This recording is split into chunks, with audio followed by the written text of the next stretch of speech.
Our psychiatry is sick. All the doctors, for the most part, who are real psychiatrists and work in clinics, they are all sick. There are no healthy people there. So all of them together, the psychiatrists and their patients, will be called up to the front.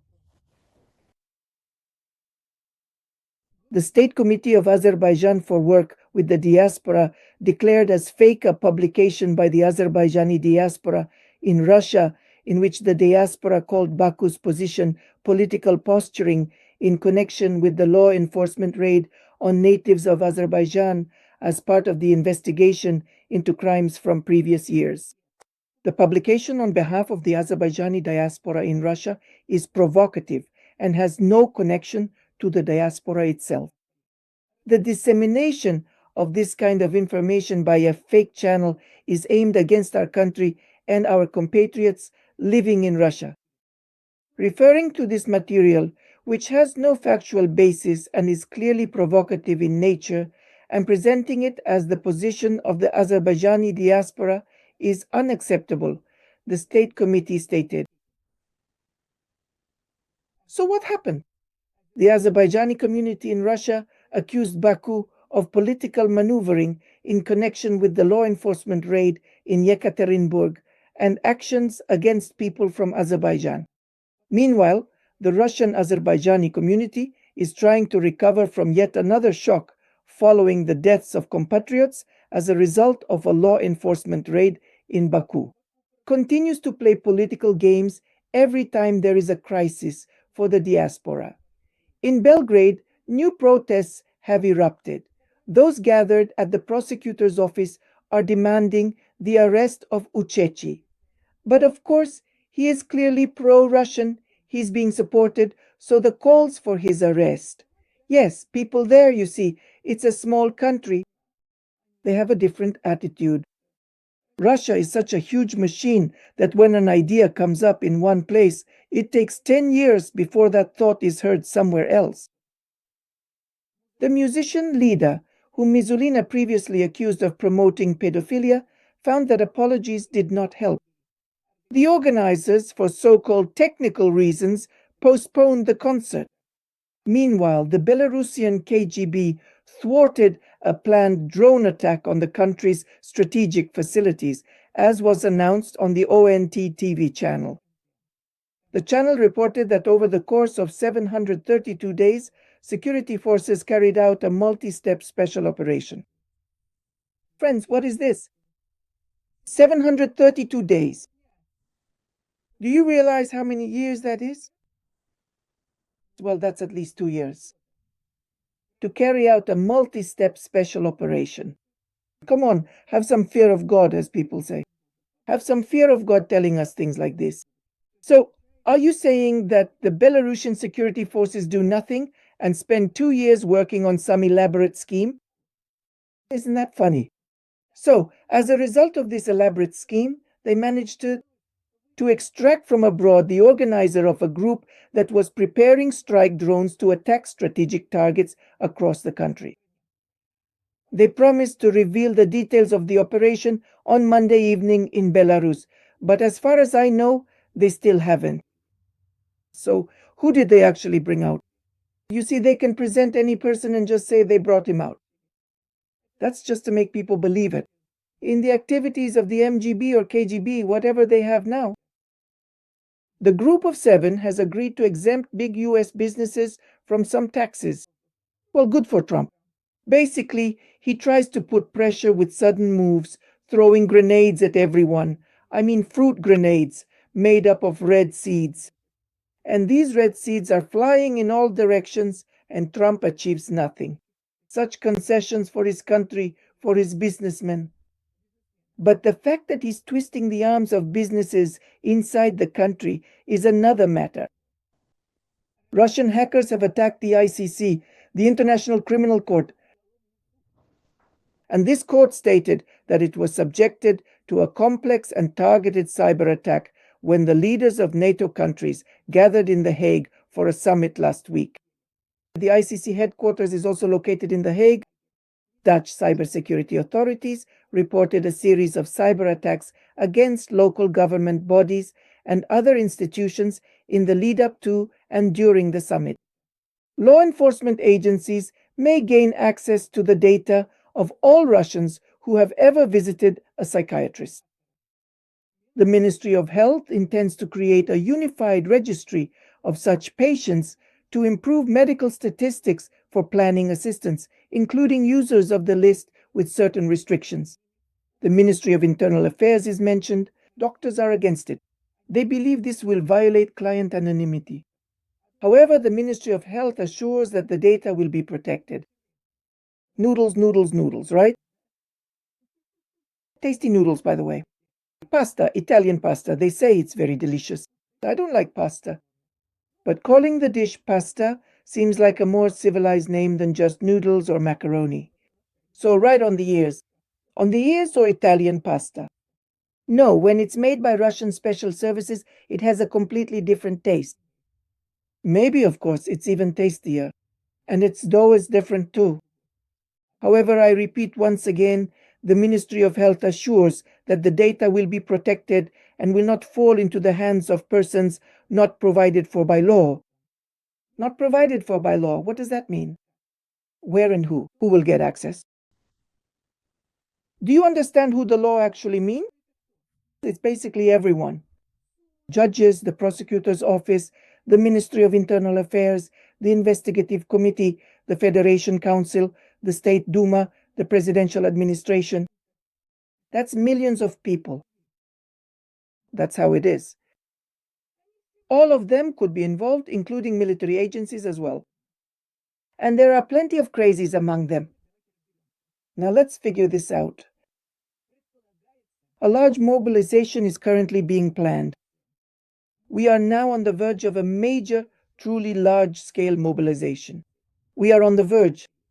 And this step, where they need the crazies, everyone who has ever seen a psychiatrist, is an important one, because all these people, now their names will be specifically transferred to the military enlistment offices. And they will be the first to be called up to the front. Well, let's say the second ones, maybe not the first, but the second. Depends on where you start counting from and how you count. They will be called up to the front so that. But the crazies shouldn't exist. They should, so to speak, disperse. A rainbow into space, somewhere out there. Yes, these are the psychics. In reality, psychiatrist, psychopath. And psychiatry itself is psychopathic, it's sick. Our psychiatry is sick. All the doctors, for the most part, who are real psychiatrists and work in clinics, they're all sick. There are no healthy people there, so all of them together, psychiatrists and their patients, will be called up to the front. I just want to tell you that it is quite probable that Hitler had the very same thing in his, so to speak, arsenal of those he called up to the front, possibly. But if not, then this is really something else. I think Hitler had the same thing after all. I think it was all there, and usually experiments are conducted on the mentally ill. Those who are in clinics, experiments are carried out on them. Never put your loved ones in psychiatric hospitals, never. In any case, some kind of experiments will be conducted on them. In any case, medications will be tested to see how they work. All of this is being tested. People are endlessly sick, and now there are more and more schizophrenics. And if the lists are made public, if access to the lists of patients is opened, I assure you, in the next year or two, 2025 to 2026, the list will increase tenfold for sure. The population are sick, they're simply sick. Many people can't handle it, especially when it comes to their own psyche. But why are they like this? I don't know, friends. After all, everyone has their own trajectory of development, of growth in various unfavorable conditions. Some people live one way, others another, and some differently still. Even in a fairly good, well-off family, the psyche can still be damaged. There, it's something else. If the psyche is damaged in wealthy families, Yes, in some families, children are not treated very well. Not in all families, friends. Don't take it as, well, I know people, everything is fine with them. If only you knew how they really live. No, friends, I'm not talking about all families. I'm saying, let's say, it's about 50-50. In many families, parents abuse their children. In many families. And in lower income families, this happens even more often. The father gets drunk, and there you have a problem. If it's an adult daughter, right? Even if it's an 11-year-old son, there's a problem there too. There was also a case in the country when a certain doctor abused his two little children, and they would hide from him in the house, built their own tent, actually set it up in their room, and hid there from their father, crying when he tried to talk to them. They were afraid of him. And the children were only 3 or 4 years old. They were just little kids. But what do you think? Did anything happen? No, he was acquitted. They went to court again and again, and then he was acquitted. He turned out to be the right kind of person. It's a terrible situation, of course. Whether it's in our country or in other countries, it's all the same. It's poverty. It's not considered a crime. If you understood that, you'd realize you can't prove anything to anyone. Even living in the United States, you might be able to prove something, but if you're in Europe, you won't be able to, because European leaders have basically gone through all of this themselves. And they continue to do such things. You remember, right, how in the Vatican they found 700 children's bodies walled up in concrete from the orphanage right across from the Vatican. In the neighboring orphanage, 700 children were sealed in the basement. Did people start keeping quiet about this? Of course they keep quiet, friends. It's not like it's something minor. We're not conducting an investigation. I'm not doing that on my channel either. I just mention echoes of things, when a certain atmosphere reaches us and we talk about it. We discuss it. Discuss in what sense? That it's very hard. Watch out so that this doesn't happen, so that you don't allow it. Never trust even your close ones completely. Always stay close to your children. If it has already happened, it's unlikely you'll be able to prove it. If it's a family with a low level of development, a low standard of living, let's put it that way, and all of these factors are present, then maybe you'll get lucky and the perpetrator will be put in jail. But what's the point if they go to jail? So they get put in jail, but your child is left traumatized. And they will never recover from it. Never.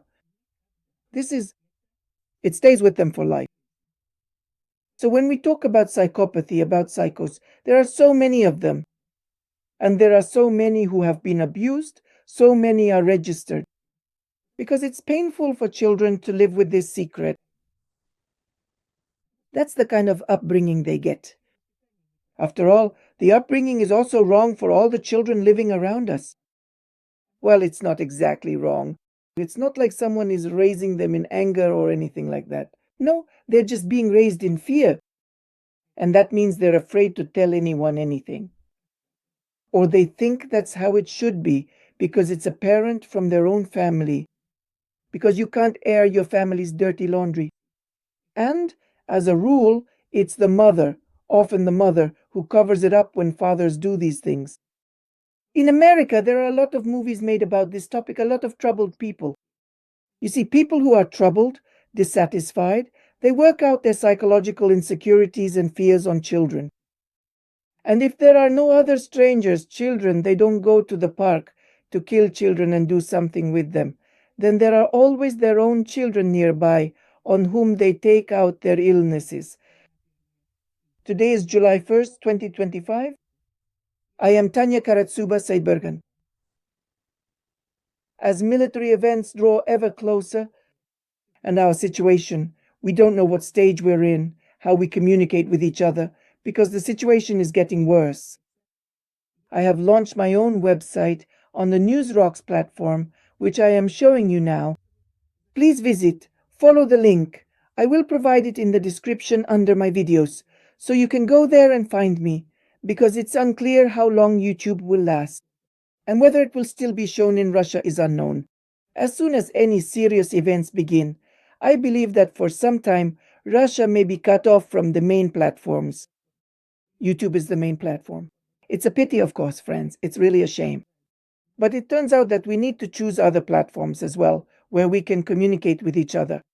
I'm showing you my page now, where I've set myself up. By the way, each of you can also open your own page.